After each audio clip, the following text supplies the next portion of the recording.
Ay. Okay, so we need to have a chat about Article 13 and Article 11. I did a video quite some time ago, which I'll link to right now, where we all knew that this was coming and we all knew what the dangers of this were going to be. What we did not know was whether or not the people within the EU, specifically the politicians, were actually going to listen or not.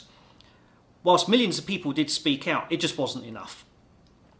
That's pretty much what it comes down to. The outcry wasn't enough. And I'm going to say something right now, and it's not because I'm British that, I'm going to say this, because it's not. It's because I grew up in Europe, and the way that Europe is behaving right now, it should know better because it's seen this before.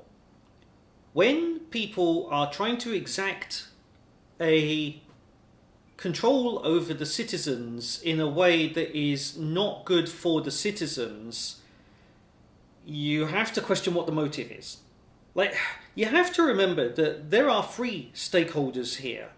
In the whole EU link tax and the copyright memes and everything else, the three stakeholders are, you've got the copyright holders themselves, such as record companies and movie companies. You have other people who rely on media and generating their own content in order to make money. So newspapers would be a perfect example, or local television. And then the third group of people would be the EU itself. The way that this is being done, a lot of people are going to realise, hang on a minute, there's something a bit iffy here, because if I was to take, for instance, a snippet of news and reuse that, then okay, fair game, there is a specific copyright thing going on here. If, however, I was to criticise the EU, and I am in this video, I have a real absolutely f*** you mentality to the EU right now. Because I am saying something that is criticising the EU's handling intelligence and, to many respects, their morals and ethics, then what they can do is they can say, right, okay, this is hate speech, therefore we're going to shut this stuff down and we're going to censor it and restrict it using the same mechanisms and methodologies that are used to restrict copyright content from being redistributed. So, as I said, there's something iffy going on here. Now, the way that this is going to work out right now, there is a very high chance that Europe has actually just shot itself in the foot. And I really hope that this bites quickly, because they're going to then realise that they have to reverse it. I don't want to see countries like Germany, France, Italy, Spain, or whoever go down in flames because some guys in Brussels were kowtowing basically to a small minority. However, the same people in Brussels are also using this as a mechanism to exact control over a larger population. And of course, the thing to remember about the European Council and the European Union is it's like a lot of things that didn't exist 100 years ago. It's trying to make itself relevant, and it is trying to take control over the people within its geographical area. It's trying to tell them what to do, what not to do, how to behave, and that there are points in this where they're asking people to do stuff that isn't necessarily for their own best benefit. For instance, if I'm in France and I see something in the newspaper that I think you in Germany needs to see, I should be able to send you an Apple iMessage. I should not have to pay a tax to send something to you which could be life-saving. It could be there's any number of reasons why I might be sending you an article.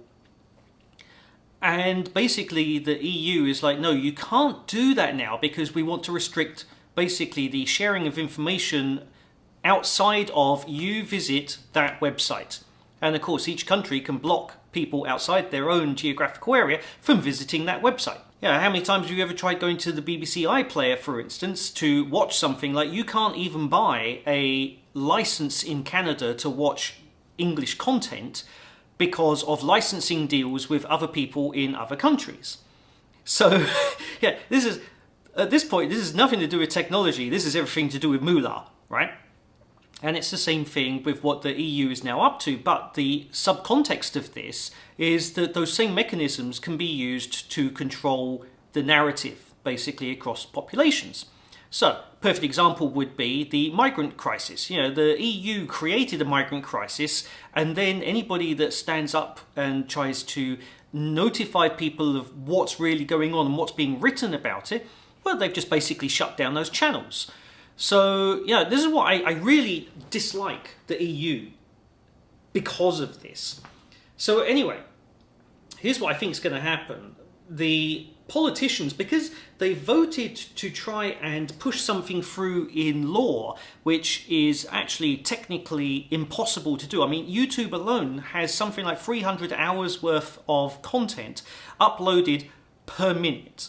Now, if I was to take, for instance, a John Oliver sketch and post it online, the content matching system would have no idea if I'm posting that or if the original people, the TV channel were posting that, or if somebody is doing a fair use documentary using that, or is it just plain piracy? Like, who knows?